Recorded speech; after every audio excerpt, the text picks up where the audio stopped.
Hi, besties. How are Hey, you? we're back at it, y'all. Back at it again. It's Monday. It's Monday Night Besties. I am Amanda Savage. This is DC Hendricks. We're here to Hey, chat everything about tonight's Monday Night Raw. Oh, what about that ending, huh? We were just literally like saying something right now. We might as well just talk about it now. What do you have to say about that? yeah, one of the best endings to Raw. I think, you know what? I think the last ending to Raw that was as good as the ending tonight. And of Mm-hmm. course, the comments are going to be rolling all night. So go ahead and leave those comments on, whether it's on Yes, Twitch, YouTube, Twitter, Facebook, whatever. We're going to check them all. We're going to talk all about it. Send those comments in and slamchats.com, of course, to support all the folks at BodySlam. But I will make the argument that tonight's ending of Raw was the biggest ending since Jay turned on Sammy last year. Mm-hmm. It That's was a very that good point. it was crazy, like, and action packed Raw anyway. Like honestly, Yeah. top to bottom, a lot Yeah. happening, a lot of feuds progressing, a lot of storylines progressing. But the ending, we are most definitely PG era is done. My We are done. goodness. PG Yes. era is out. It is official. Everybody's cussing again. There's blood Cussing in Raw again. now. Bloody Cody Rhodes bleeding all over the Mama Rhodes belt. The Rock Oh, did exactly what he said he was going to do. PG area is done, Amanda. It is over. there was an F bomb tonight. Did you hear that F bomb? F bomb. Ooh. There was all kind of like I don't even want to recap. We need to do a counter at this point just to get a Yeah, that's counter going true. on how many words are going through now. But yeah, I'm enjoying it. You know, a person that grew up on the Attitude Era, it kind of feels like we're getting back into that. The Rock's bringing it back slowly but surely, and everyone else is catching on. It seems like they're having more fun with it. So more fun for them means more fun for us. So I'm all for it. Definitely. I did have a moment where I was very frightened that The Rock was going to throw Cody over that little thing. And I also kind of felt like the ground was marked. Like in my mind, I thought, oh no, like they're gonna throw him over and they're marking where they can toss him over. Like it was so the visuals at the end of Raw were probably unlike anything we have seen since the late 1900s, right? I like to tell my kids back in the late 1900s, we didn't Yeah, have. no, they make it our kid. I don't know how old yours are, but mine, I got preteens, and so Oh, they make it sound like the 1900s was 100 years ago. I swear, it's like, yeah, back when you were born in the early days in the 1900s. It's like, the early days. yeah, the early days, the old days. Literally think our pictures were black and white. They literally think that. It's like Oh. the 90s is not that long ago, but Yeah, I'm not yeah, prepared definitely for that. did. They're only 5 and 2, so like they don't Okay. have a good concept of that just yet. But I You'll get definitely it. think, yeah, that we'll get there. So I like to tell them now I'm from the late 1900s, and I just yeah, I don't think that we've seen anything from like a cinematography perspective. Mhm. You couldn't have scripted that better. Honestly, it was raining in Chicago. It was just really nice. So, in case you didn't get to see it yet, or for some reason you don't know what we're talking about, the way that Raw went off the air was there was a match between. Was there? Yeah, J1, right? Yeah, because people Yeah. celebrated. There was a match between Jey Uso and Shinsuke Nakamura. It ended in Jey winning, but it also included like a little bloodline dissension where Jimmy came in through the crowd, Solo came in through the crowd, and then Seth Rollins and Cody Rhodes ran out to kind of battle them back. But what ended up happening essentially, I've been on weeks long Cody and Seth conspiracy theories. I Mhm. think it's way after Mania though. I don't think it's happening as like I think some wisdom is that it might be happening at Mania or before. I thought Okay. we were talking months and months down the line. So Mhm. perhaps I'm being naive, but um I did find it interesting that then there's a bloodline fracas that then pulls Cody to the back.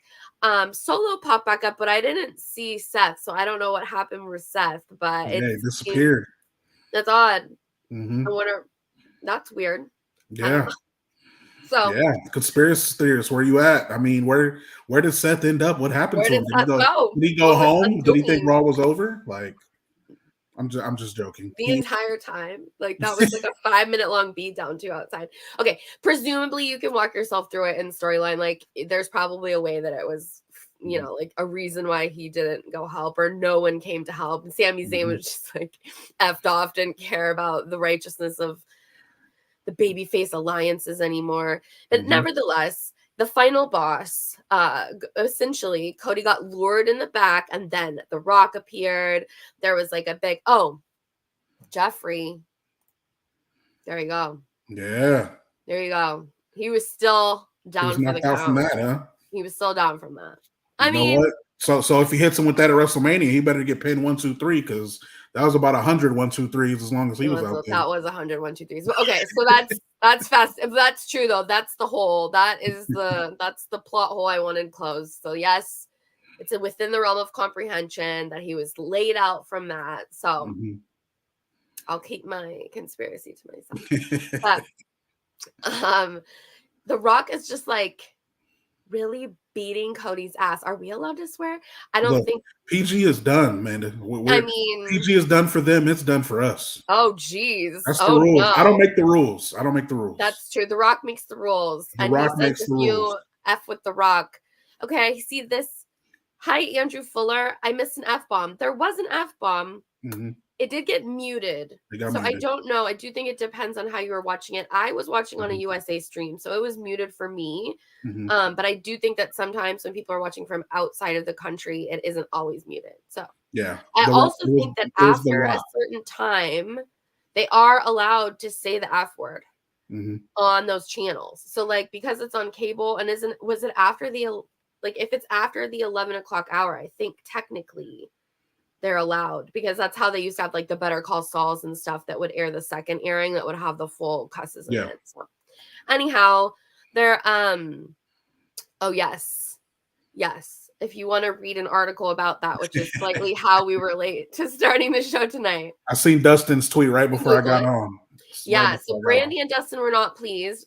Brandy responded that she hopes that he has good security at Mania, which I don't actually doubt, because if there's anyone I would not want to get into fisticuffs with, I do think it would. I mean, there's most people on earth I don't want to be in fisticuffs with, to be honest, but like Brandy Rhodes would not be one of them at all.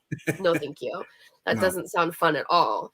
She's got a yoga studio. She's really going to beat your ass. So The Rock needs to look out for sure. That's right. And then also, Dustin unpleased as well. He just said, son of a bitch. I think you son of a bitch, actually. But yeah, there's already been reactions from the Rhodes camp. You know who I haven't seen weigh in is who I am a stan of, which Drew McIntyre dropped some stan references, but I'm definitely a Cody Rhodes mom stan. So Michelle Runnels is a queen. And the fact that The Rock is continuing to call her out of her damn name. It's actually Rubio, right? So I don't know if she got married again or goes by a different last name, but like when Cody says his mom's name, isn't it Michelle Rubio? It's Rubio. So, yeah, he's just dropping Mama Rhodes all over town and has like the belt now. So this is like, what did you think about this? I'm loving every bit of it, Amanda. I'm a person that grew up watching. I mean, like I said, the Attitude Era also, but The Rock is a heel. Like, and like I think I've said it on here before, like it kind of was slow for me at first. Like at first, him returning and getting involved in this storyline, I wasn't really feeling his promos. I think I said that before. Like it just wasn't hitting like it was. And then finally, when they announced Rock Roman and the crowd and the Cody Crybabies didn't like it and forced WWE to pivot and make The Rock a heel, it's been absolutely perfect. He has ate this all up. I don't know if this was. I mean, this could have been their plan to begin with, but if it wasn't, that's a conversation for another day. Either way, the heel Rock that we are getting now is the greatest of. Look, I love Hollywood Rock, but this is another level. Final Boss Rock is elevated. Like this is, and he is just, raising the bar even more for heels. And this is why he's one of the greatest of all time. He takes it to a new level, and he takes all his feuds to this level. Like at this point, like just give me Rock Cody. Like I don't, like at this point, I don't even care. I don't even give a damn about Cody Roman anymore. Like I just want to see Rock Cody. Give me that night one. I don't even care about the tag match. Just give me Rock Cody 1-on-1. And obviously, this is all gonna come up and blow up and Rock Roman feud eventually. They're gonna, Roman's gonna get tired of The Rock taking all the limelight and taking all the shine. We know where it's going. But as of right now, I'm enjoying the storyline 100%. There's so many different layers, so many different ways WWE could go. But right now, I'm just enjoying this final boss Rock. It is hitting on all cylinders. His promo on SmackDown, his song he broke out in, like what he did tonight, like leaving us all on our toes, comes out in the middle of Cody's speech to start Raw, doesn't even say anything, just whispers something to Cody and leaves. And we're like, I don't know, it was the John Travolta gif where he's like, right? And that's kind of how I felt. I'm like, okay, what was that? Like, and then we found out at the end of Raw. Perfect ending. And I'm 100% in. This is because without this, honestly, I don't think we'd be that invested into Roman Cody.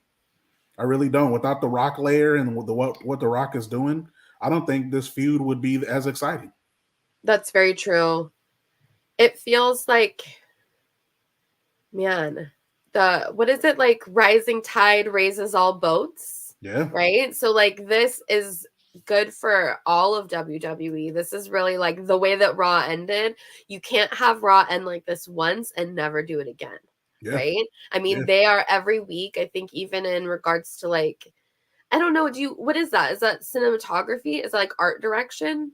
I don't know. I don't remember all the terms. Again, I took those film classes to meet boys. I was not there to absorb the knowledge, but I do recall an amount of it. But I do think that the way that they've shifted from like the camera work, like everything that's going on is really elevating WWE to a different level that I think is goes in nicely to what The Rock is saying about like, not only is it cool again, it I think is becoming more of a TV show.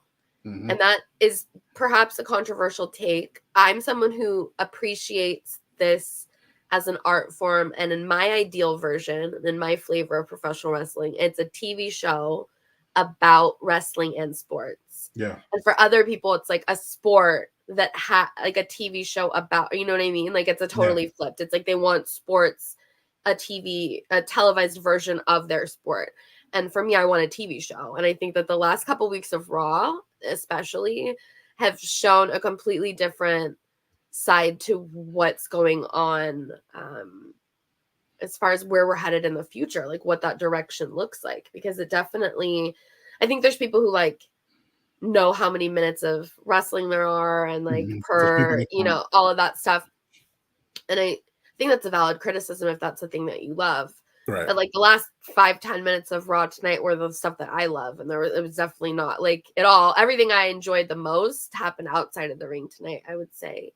The ending felt a lot like you said, like a TV show or movie. Like how dark, like you said, the cinematic effect of it was dark, right? You felt like it was like you felt he was a bad guy, right? Yes. Like it totally felt like a bad guy in a like action movie.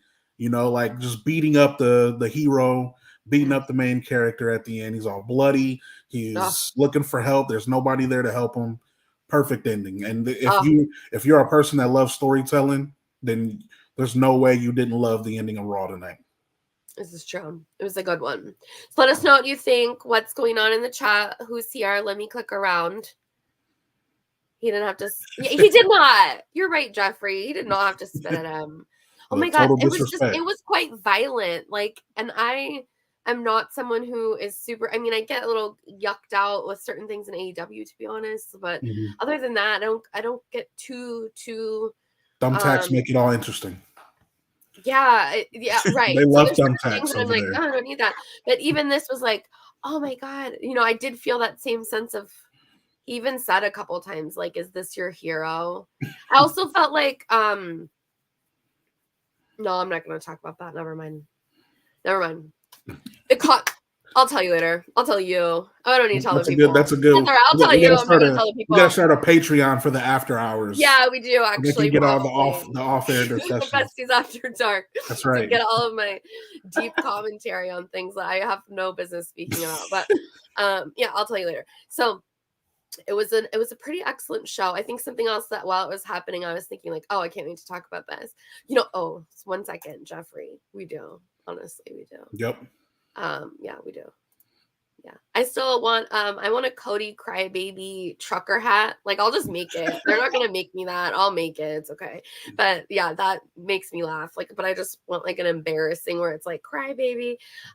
Yeah. The other thing I thought of tonight while I was watching, I was like, oh, I can't wait to talk about this, is the Rhea Ripley and Becky Lynch segment. What did you think about that? And their pull apart brawl, multiple pull aparts. Yeah, this is so up until what happened to end Raw. Mm-hmm. This Right, was my yeah. favorite moment until that part. I loved it. I do feel like this is kind of the same storyline as Charlotte and Rhea last year. I kind of feel like Yeah. it was definitely some similar things getting thrown in. Mm-hmm. I did feel like the whole bringing up her daughter and her bringing, I felt like that part was a little corny, but like, look, I don't care. Like, you could have just brawled, really. Yeah. Like, just give me. I love the part that everyone's gonna remember is her literally decking Dom right in his jaw, Yeah. like, and legitimately decked him. Like, Mm-hmm. I don't know if anyone's seen the video. I reshared it on my Twitter, Yeah. and legitimately punched him in the jaw. Like, you can. I'm sure Dom said, "Punch me," like, Yeah. punch me. Like, That's one of those that would have been fun on the, I don't think they did it, but it would have been a good spot for the telestrator yeah, for Pat to watch in slow motion. Yeah, crazy. Like, and it the, was the video, the video that I shared is slowed down, so you'll it's slow see. down. Oh, then Yeah, yeah, definitely so check it's that out because he got him that's good, crazy. and he wasn't Yeah. like he was like kind of, you could tell he was ready for it, like, because he's like Uh-huh. squinting, like getting ready for it. But But still, her fist was already there, but oh, he wasn't ready for it to be there yet. oh, Well, there's a little, yeah, it was good. Becky got him real good, so that was a great segment, and you could feel.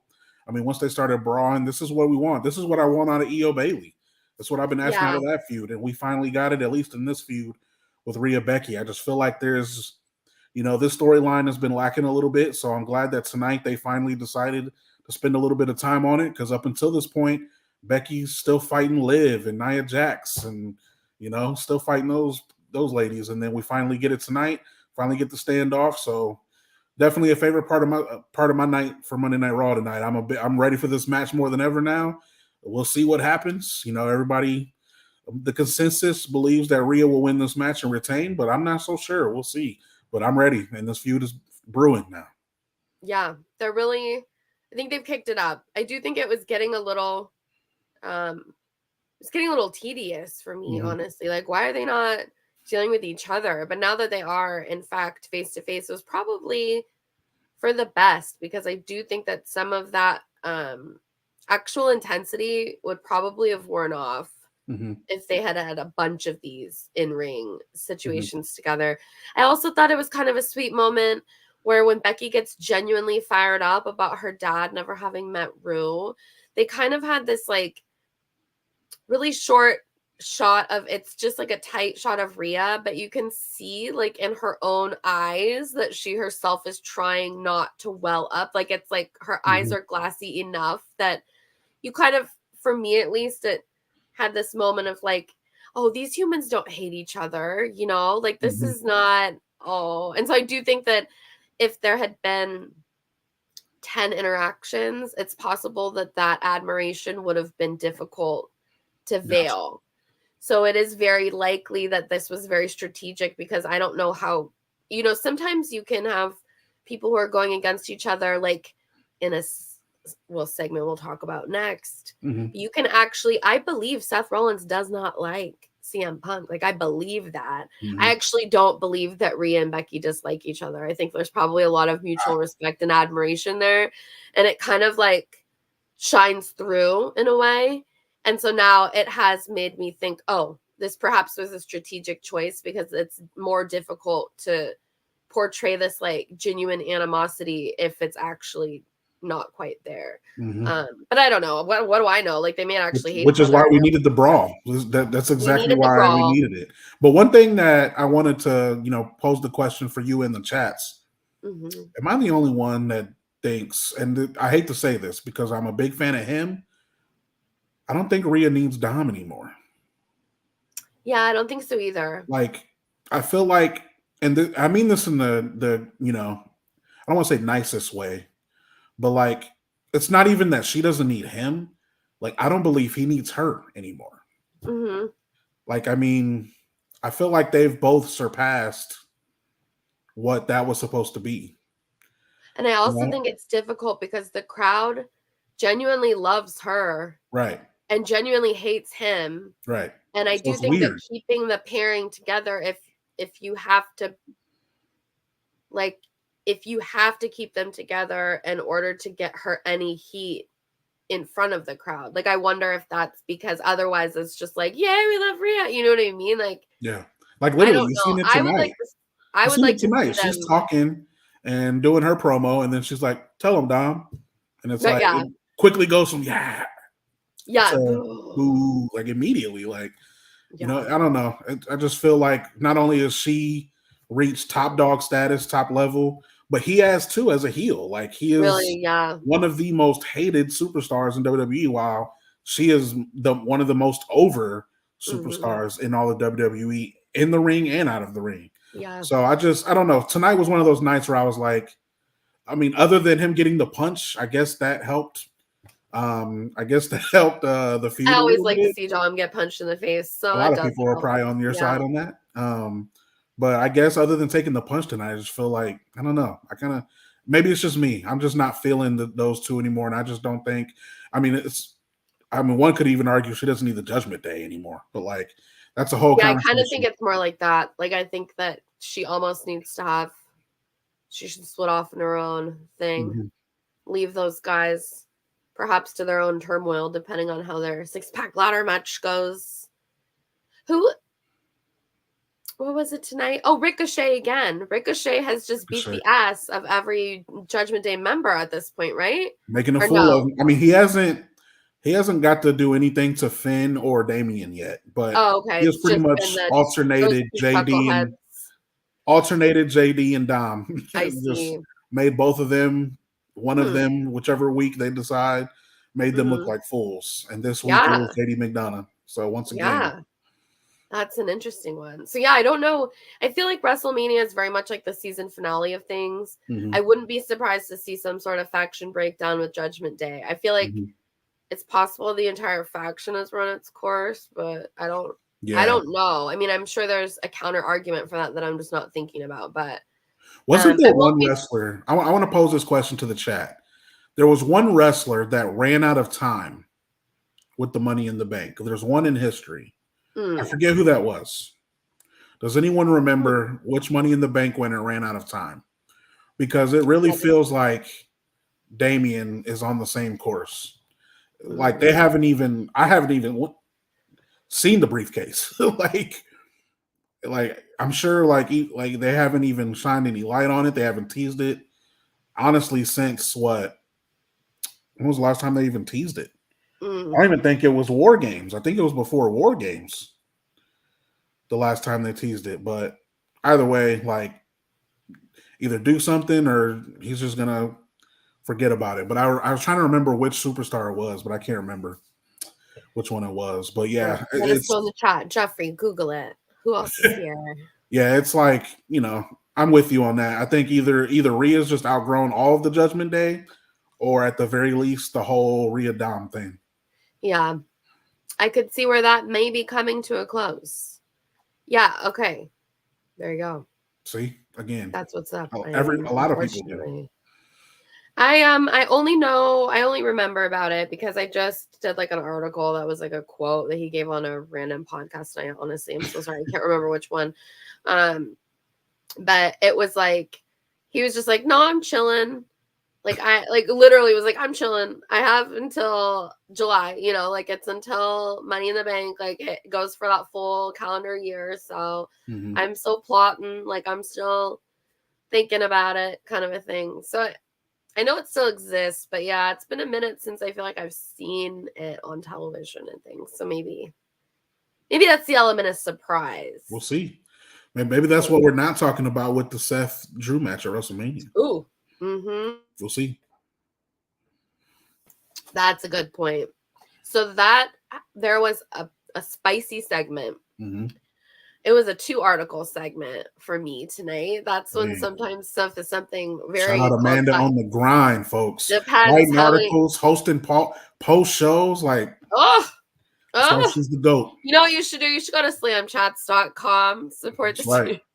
To support Amanda. Like, I don't know if there's a way to just say to Amanda, just send it. She deserves it. I mean, there's one of those Ko-Fi things. Yeah. You can get that link on my Twitter account. Right. But you know, I don't have to squeeze you for money. It's okay. Amanda's doing just fine. But this was a two article segment where CM Punk came out. And it was one of those that I love where some person comes out and then another person comes out and then another person comes out. So it was started CM Punk that brought out Drew McIntyre, which ended up bringing out Seth Rollins. What did you think about this segment? It was a lot. There's a lot going on. Yeah, it was, for me, it was too much going on. I know a lot of people enjoyed it, but for me, it was just like, all right, so what are we getting here? Like, I was just confused on what.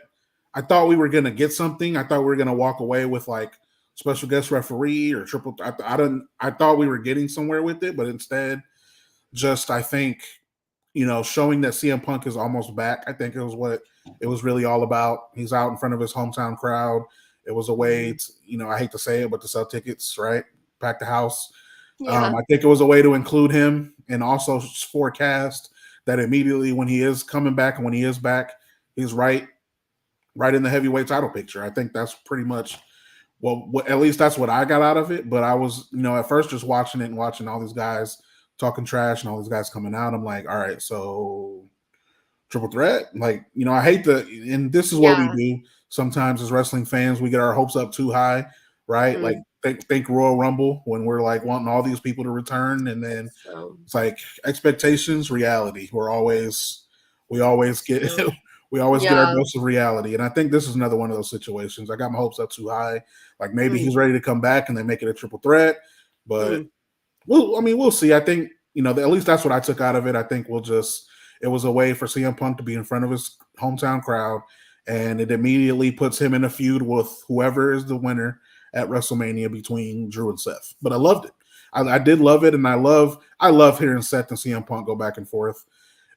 It's, nothing against Drew, but like you said, like I feel like there's legitimate hate between Seth and CM Punk, like really, like some real hate, and like you can feel it in their promos. So I enjoyed that part for sure. Yeah. It's so fascinating because I do think that they've been plotting this like multi-layered Drew McIntyre thing. And I don't think that he's saying all of this about,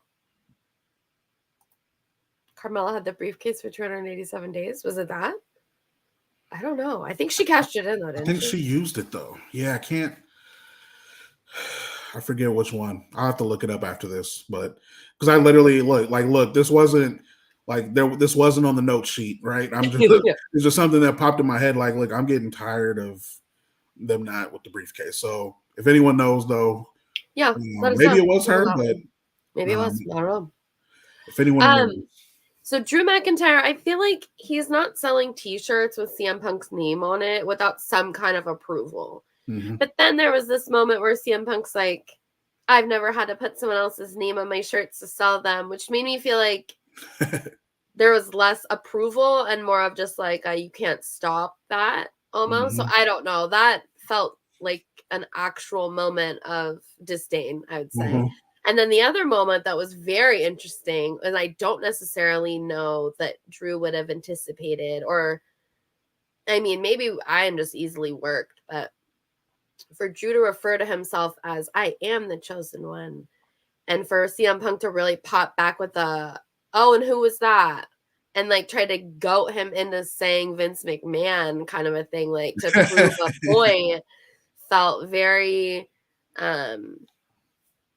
I think something that WWE is doing really well right now is that it is staying within the realm of like that meta where there's kind of like this fluid ability to believe whether or not these people are actually fighting with one another in real life. And I think nobody brings that intrigue better than CM Punk. And I think seeing him interact with these characters still feels like, I don't know. Doesn't it still feel sort of crazy? Like somebody, like there's a toy from a different toy box is here and is just like poking around. Yeah. And it's very, he does bring this like kind of roguish energy and kind of that what is that? I hate because I don't know how people feel about like AEW versus WWE. I'm not ever saying it in a versus way, but because I do both, like it funnels through my mind. And I know that there was like fairly recently, Tony Khan was talking about wanting AEW to get back to like its feeling of being punk rock. And that was like the intention, like it's the alternative, it's the competitor, it's a challenger brand, it's punk rock.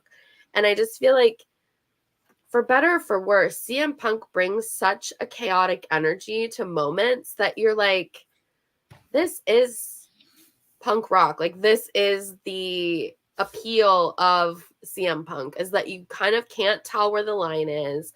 You kind of think he believes it. You're believing it because he's believing it. And you don't know where the kind of character starts and stops and where the man's actual feelings start and stop. And I do think they have him set up against these two folks that are excellent examples of the same type of conversation, because you really believe that Seth Rollins and CM Punk don't like each other when they're interacting. You can actually really believe that Drew and CM Punk don't like each other when they're interacting too. So this whole segment felt very special in ways that you could watch it a million times and try to figure out like, okay, which line is real and which isn't, sort of a thing. Yeah. It doesn't sound like they script it. I mean, at least the last interaction between Drew and CM Punk, I like had a whole thing where I was like reading quotes of what Drew said about it. And it sounded like, you know, it was a more freestyle environment than I think we might think it is, at least. Or maybe that's just the perception that they want to cultivate. But you can certainly tell in tonight's interaction, there are beats that Seth was trying to hit. And I do think there are beats that Drew was trying to hit. And I don't think CM Punk cared about their script or their beats at all. And that's what I think is the sort of magical aspect of CM Punk, whether or not you like it, whether or not I mean, I don't want to co-parent with him necessarily, but I like why, you know what I mean? Like when I like watching him razz other people. So that's kind of fun. But his sort of the loose cannonness of him. I think, you know, when, you know, a lot of these top wrestlers like CM Punk, Drew, Seth, a lot of them are so good on the mic, and I think we all agree, those three thrive the best in those kind of environments. Like, look how comfortable Drew was, just sitting at the announcer's desk, like, chilling, like just sitting back, like with the microphone in his hand, like what's up? Like, so funny. What'd you say? What? Like, just chilling, like so comfortable. And I'm with you. I think there it really is, and that's what makes this storyline so good. Like, and WWE and Monday Night Raw did a great job of this tonight, giving us, you know, the feeling that these feuds mean something. And like Drew, they all have reasons to not like CM Punk. Like Drew has his reasons too. Like, dude has, you know, I hate to keep bringing this up, but didn't get his time as champion, right? Wins in front of no crowd. Didn't have it very long, really. Like, didn't really have that much memorable of a reign, really. Hasn't won a whole lot of matches other than the Elimination Chamber. Prior to that, really didn't win a whole lot over the past year. So that's true. You know, a guy that, you know, is kind of with the contract, you know, all those rumors going around. And him losing repeatedly over the past year, and then this guy CM Punk comes back, and then all the hype is all over him, and everyone's forgetting about Drew, right? So like, even with all these promos and some of the stuff that Drew has said, I think there really is some of that feeling in him. So like I said, I would love a triple threat. I would. I'm sure that's what we would have gotten. Honestly, if CM Punk was 100% healthy, that's probably what we would have gotten. But you know, I really enjoyed that segment tonight. Three guys that I think are so much better on the mic, like especially Drew, how much he's grown on the microphone as a heel now. He's so much more comfortable, so much better. And then CM Punk and Seth, we know how they are on the mic. That's literally why they're as big as they are. They're one of the best for a reason, and that's why. So definitely another great segment tonight and more steam. into that match that definitely needed it, especially with Seth like throwing himself into the Cody mess with the bloodline. It's like we really needed to gain some steam on this That's match. true. Like, let's not forget about this. Like, he still Yeah. has to defend that title, right? Yeah. So we gotta build this up a little bit, and I think Raw did a great job on that tonight. Definitely. What was your, I mean, I think we've already talked about our favorite. I mean, my favorite was the ending. I can't really think of a least best. Yeah, like, Yeah. I wasn't a huge fan. I'm still not really owning up to the whole Sammy Gunther thing. I'm confused. I'm a little confused about the nature, and Mhm. perhaps I wasn't paying close enough attention, but like the nature of the backstage relationship between Chad Gable and Sami Zayn Yeah, felt legit confused weird. now. Yes, And I I'm was legit. okay. Like, is he his teacher now? Like, is he like, I don't? Is he Yeah. setting him up to fail and on purpose? Like, I don't. Is he trying to get in his head? Like, I had so many different scenarios. Yeah, I'm and I still guess I landing on don't that one. know. Maybe he's trying to get in Sammy's head a little bit too, confuse him, and just have too many different things in Sammy's head, and then fall short at WrestleMania. I don't know, and that's why that's one of my least. I'm not feeling it. I'm really not, and it's unfortunate, right? Because Gunther is making history, Yeah. and like we're approaching WrestleMania, and like at least for me, and at least some people I know, like this match just ain't. Not really feeling the feud. Not really feeling the match. There's some people that think Sammy's going to win though. I don't see it personally, but there's some people that think Sammy is going to win and dethrone him at WrestleMania. But especially with tonight, I just don't see it. I'm not feeling it. I know Bronson Reed, big Bronson Reed. Let me get it right. Big Bronson Reed. I know he needed a win too because he's kind of fallen off.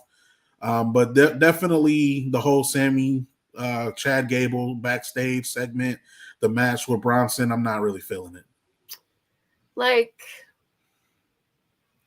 the only way that I see this, but it's 2 weeks out, and I don't think you can do it this close. Mm-hmm. I think if we had a couple weeks ago, if it was like some amusing, those like, because it's in Philadelphia, right? If they had like some Rocky style training, like Alpha, like Sami Zayn's going to Alpha Academy kind of a thing, that could have been cute and fun a couple weeks ago. But I don't know about now, because at this point I don't even take title reigns that seriously. I'm not even that person. But I think if you have any elaborate comedy bit right now, and then you have him beat Gunther, it makes it very silly. And I actually am someone who kind of sort of thinks he could win at Mania. I think Sami Zayn could beat him. And the main reason I think this is because I was writing an article and I had to do the number of days. And if I think I'm saying it wrong. I'm not going to say Gunther, but yeah, I just did. If he loses at Mania, his title reign will have been 666 days. And I was like, is that like a thing that they'll do to be like, yeah, the biggest baddie of all time? And then honestly, are we possibly ready to see him move on to a bigger picture as well? Because once you very clearly dominated this one sphere for upwards of almost 2 years at this point, it becomes it would be confusing to me to see Damian Priest as world champion and not Gunther. I'm with you. I'm with you 100%. I don't know.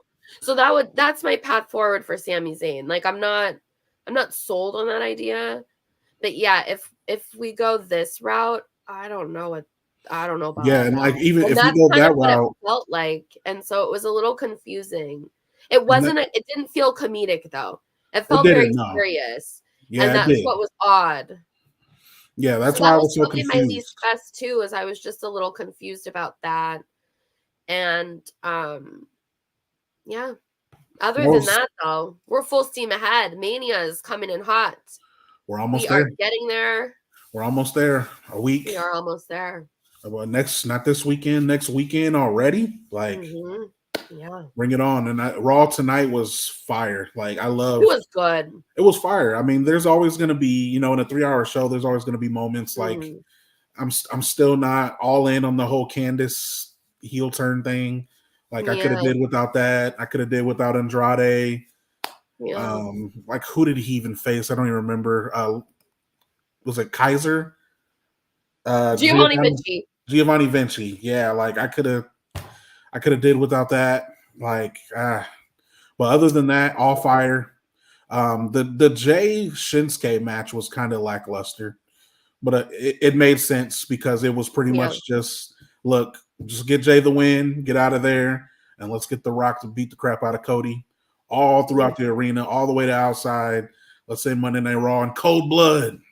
It's a great ending. Great ending. Great Monday Night Raw tonight. It was a good Raw.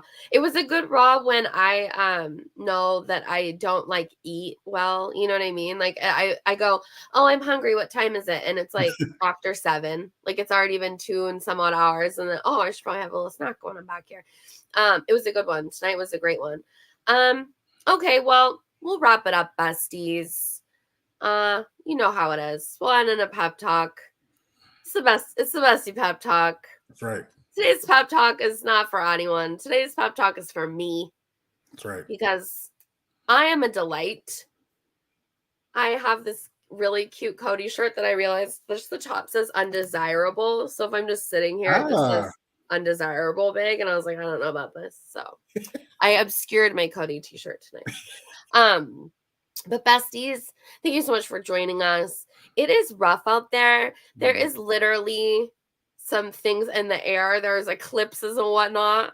You can use that as an excuse to be feeling emotional if you want, or you can just take accountability for your feelings. Just do that. You can hold them, you can sit with them, and then you can watch them go. Because all of your feelings are temporary, but your besties are forever. So we will be here next week. We need you here next week. You keep going, bestie. Whatever you're doing the best you can, and you're doing great. And we can't wait to see you next week. So, Michael Cole said multiple times tonight that it was the penultimate episode of WWE Raw. So this is the penultimate episode of Monday Night Besties before WrestleMania. Yep. Definitely do all the things. Hit the like button if you're watching this later on. If you want to share it to your friends, if you want to go on the Twitter machine and talk about how much fun you have with the besties, do that. I'm gonna read these. Andrew Fuller loved this on Facebook. Thank you, Andrew Fuller. And then Rich and Gary. I don't know if they want me to say their last name, so I won't. But Rich and Gary liked it on Facebook. Thank you so much. Jeffrey's always in the chat. We always appreciate you guys. Thank you so much. Oh, the bestie. Hey. The bestie hey. Yes. Thank you for everyone who tuned in. Where can they find you this week? Where can they read your feature, by the way, that I enjoyed greatly, and Mia Yim enjoyed greatly as well? Yeah, I saw the retweet. Yeah, that was a highlight for sure. I wrote an article for Daily DDT. With the women's division right now, there's a lot happening, but also at the same time, not a lot happening, if that makes sense. I think there's a lot of room for improvement. I think there's time for a mid-card belt, at least one, and there's a lot of women going overlooked right now. There's a few women that don't even have a match at WrestleMania that I think should. Like the year that Nia Jax has had, like no match at WrestleMania, that's crazy. No Liv Morgan, like crazy. So like I chose to write an article on 3 underrated women in WWE. It was really hard, because underrated is a heavy word, and people have different meanings for that. But I chose 3 women that I think are on the up and coming, that I think are on their way. And Chelsea Green was one that I chose. I think she is, the way she has owned that character, and owned it since she's come back, and just gave her career all new life in WWE. I wrote about her. I did write about her partner, Piper Niven, as well. She's had a couple, I don't know if you've seen her at house shows, but like the house shows I've seen, she's always in a championship match. Like always. But when has anyone seen her get a title match? Right. Other than house shows. If you don't attend house shows, you'd have no idea she's a main event talent. You have no clue. So I wrote about her as well, but Mia Yim was definitely, Miss Shin was one that I wrote about for sure, because especially after her match with Io on SmackDown, She has definitely, been elevated in my mind. She's great in the ring. I think her character could use a little bit of work, but I wrote about those three ladies, and Michin read it and retweeted it and said that she loved it and appreciated it, and it was big because I get paid on views, so it was big. Oh, you do? Oh my God, that's so exciting! Yeah, oh, so that's exciting. It was big. So very, very refreshing week in that. But yeah, DC Hendricks on Twitter, X, whatever you want to call it. I'm on there pretty often. I don't really post a lot, but Instagram at official DC Hendricks, and that's where you can follow me. Yay. Okay, besties. Well, it was such a nice time chatting with you. Here, I gotta brag on this. You were there. Wow. And then he told Jeffrey, yeah, that's actually insane. That the moment that those lightning hit, I don't know what it felt like in the arena, but on television, the way that they showed it was so grand. Like it seemed like The Rock was like being placed from the heavens. The new Titantron too. Final boss. Love it. So good. Oh, I loved it. Okay, guys, will you take good care? You have a good week. Stick close to your besties. We'll see you next week. See you next week. Peace and love.